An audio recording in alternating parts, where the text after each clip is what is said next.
entity, a business entity, because nonprofits are also, you can be an entrepreneurship nonprofit. It's creating an entity that didn't exist in the past, and starting it from nothing, and then just really growing it, and for whatever that is. And in any way, there's growth in so many different areas. Yeah.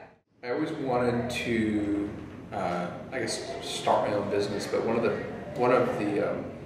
I guess my inspiration was to change the way people are treated in the workplace. And I just thought that, you know, the only way to really do that is to create your own environment, your own culture. And I just thought that would be a really fun thing to do. And so that was kind of the beginning of everything, was to grow a culture and do it from the start. And the product was less interesting to me than the actual building of the business. Yeah. What characteristics do you think are the most important in an entrepreneur?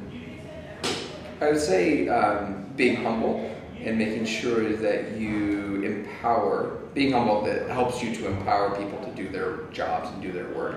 Because it's very easy to be an entrepreneur in a very small venture where it's like you or one other person, because you can do it all.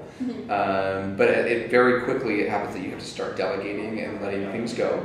And too many times people think they have to hold it all in, and that's what a lot of times kills businesses, is that the founder can't expand because they really can't let things go.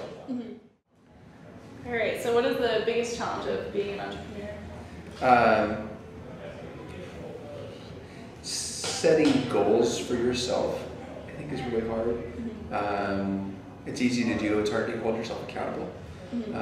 Because you're it. So it's hard to be that one person. So I think really good entrepreneurs are ones that do really well holding themselves accountable, setting goals for themselves, and doing what really like a manager would do, what you would do for other people. It's funny because you do all these things for other people, but it's really hard to do that same thing for yourself because there's nobody else watching out for you. Yeah, and when you say goals, do you like realistic and make sure they're realistic?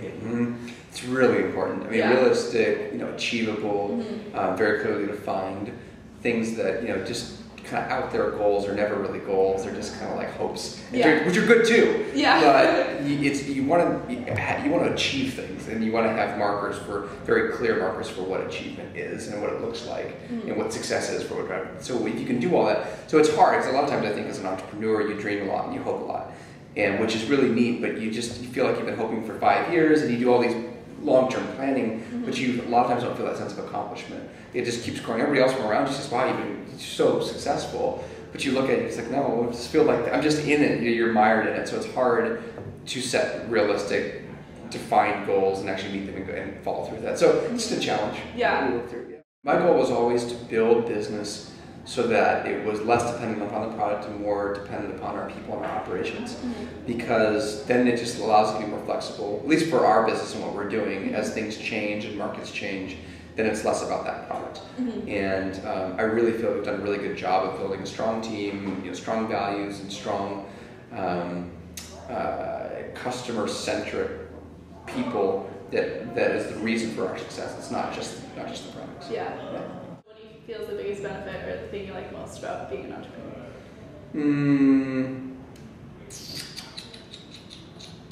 I like the autonomy.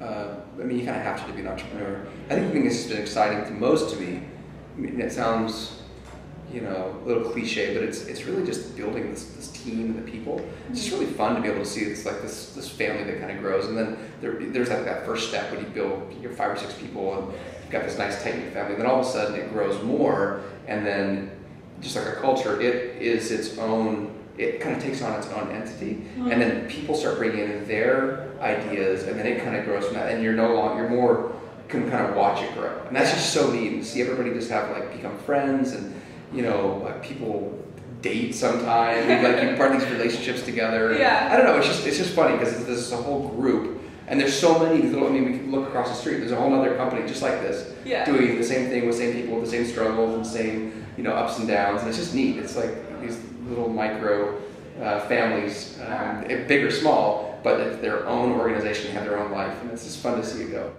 Work hard, stay in school, don't do drugs. Good, yeah.